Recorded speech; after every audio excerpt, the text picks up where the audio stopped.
Hello, everyone, and welcome back to my vlog. This week I was intending on having an interview with Chris Clarke, the artist doing the book cover, but he was delayed, so hopefully next week I'll be able to present that to you. I also would like to say that I've entered into a cooperation with Joanna Bouma. She will be doing the editing for publication on my book. She's someone I've known for more than 10 years and is an incredible asset to this project. Um, that being said, I don't have, or my update is we're still in proofreading. It's progressing, and my proofreader every day is telling me how much he is enjoying the process of reading. When he's done his input, then I will go back and do a third rewrite, and then I will give that to Joanne for the final rewrite for production for printing. At this point on printing, I've come to a decision that I will be doing dual print platforms.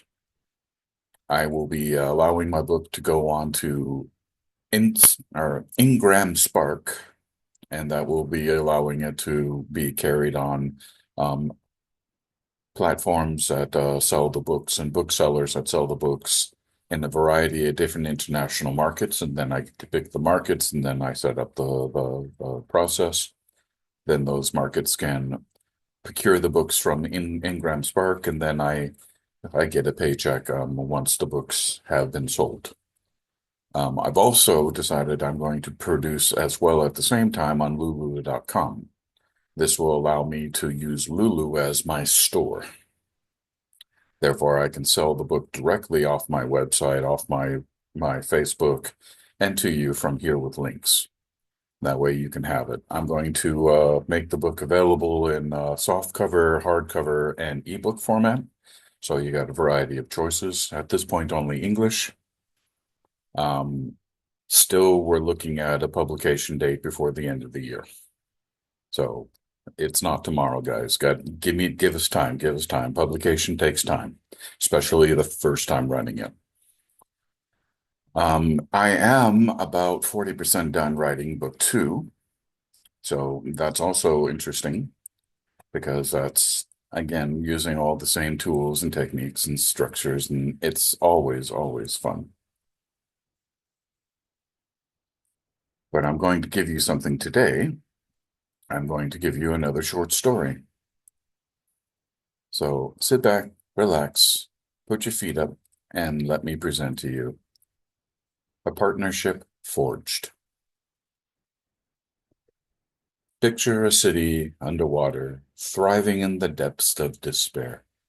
New Madrid stood tall and proud beneath the storms that ravaged the oceans above. Domes glowed with white barriers, shimmering with the power of nectar, humanity's miracle technology. Inside life continued. Shops bustled, streets buzzed, and a fragile peace held steady. But not all was perfect. Beneath the surface of this glowing city lay shadows, and today those shadows reached the doors of the guardsmen. Rick James had risen to chief of the guardsmen of New Madrid. His reputation was strong, he was fair and resolute, a man who understood the people as much as the law. Rick sat at his desk when Billy Malone walked in. Billy was new to the protectorate, young but promising, and today he bore an air of frustration. "We got a robbery," Billy said, placing a nectar tablet on Rick's desk. Screen showed the image of a closing store, a boutique where dresses, shirts, and pants had disappeared. More troubling, the store's supply of nectar was gone, leaving the owners unable to replicate the stolen goods.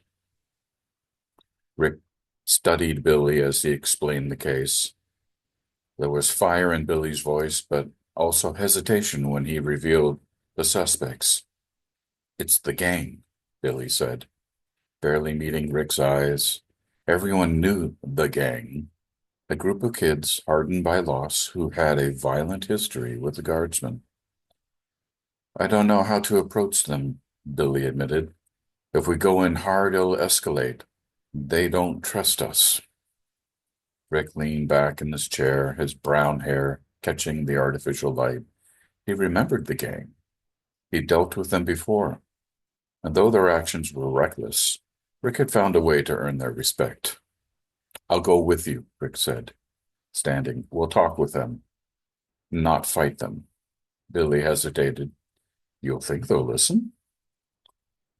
They've listened to me before, Rick said. Let's give them a chance. The gang's hideout was in the sublevels of the dome, a place where the city's glow barely reached. Rick and Billy stepped through the shadows, their footsteps echoing in the narrow corridors. Billy held his nectar-powered baton tightly, his nerves visible in the way his fingers fidgeted. Rick noticed and placed his hand on Billy's shoulder. Stay calm, he said. They'll read your fear if you let them. They entered the room where the gang was gathered. Kids ranged in age, their clothes worn and their eyes sharp. The leader, a tall boy named Jace, stepped forward, his expression defiant. What do you want, guardsman? Jace asked, voice laced with challenge. Rick took a step forward, his posture steady, but unthreatening. We need to talk, he said, about the store. Jace frowned but didn't interrupt. Rick continued. You took the nectar. Without the owners can't rebuild. You know how the city works. If you don't return it, they'll suffer. The gang exchanged glances. Jace's defiance wavered. But he wasn't ready to yield. Why should we care? No one cares about us. Rick's gaze softened. I care. That's why I'm here talking to you, not fighting you. I've been in your shoes, Jace. I know what it feels like to think the world's against you. But this city, it's all we have. We have to protect each other. Billy watched in silence, amazed at Rick's calm presence. He'd expected tension, shouting, maybe even violence, but Rick's word carried weight, and the gang listened. Slowly, Jace nodded. We'll return the nectar, but the clothes, they're ruined. Rick nodded in understanding. Return what we can, we'll figure out the rest. As they left the hideout, Billy finally spoke. That was incredible. I thought this would end differently. Rick chuckled. They're just kids. Billy, they act tough, but they're scared like anyone else. You have to see past the surface. Billy was quiet for a moment, then asked, How'd you learn to do that? Experience, said Rick. But you got the instincts. You were calm even when you were nervous. That's important. Rick stopped walking, turned to Billy. I can use somebody like you. Someone who understands that not every problem needs force. How'd you feel about joining me as the executive detective? Billy blinked in surprise. You mean it? Rick nodded. You got potential, Billy. Let's make it official. Later that evening, Rick invited Billy to dinner. His home was modest but warm, a sanctuary from the chaos outside. Albert greeted Billy with a firm handshake, his bald head gleaming under the light. Everett, now 11, peeked out from behind Albert, his hair white and his eyes striking as always. Billy felt the warmth of the James family immediately. They sat together, sharing stories and laughter. Rick introduced Billy as his new partner, and Albert raised a glass in toast. To partnership, he said, and to family.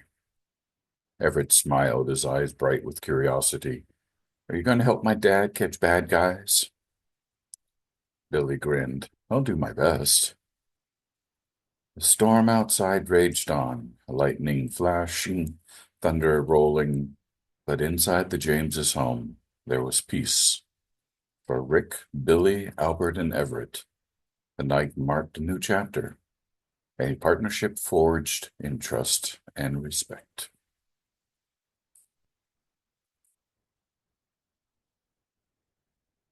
I hope you enjoyed that little story.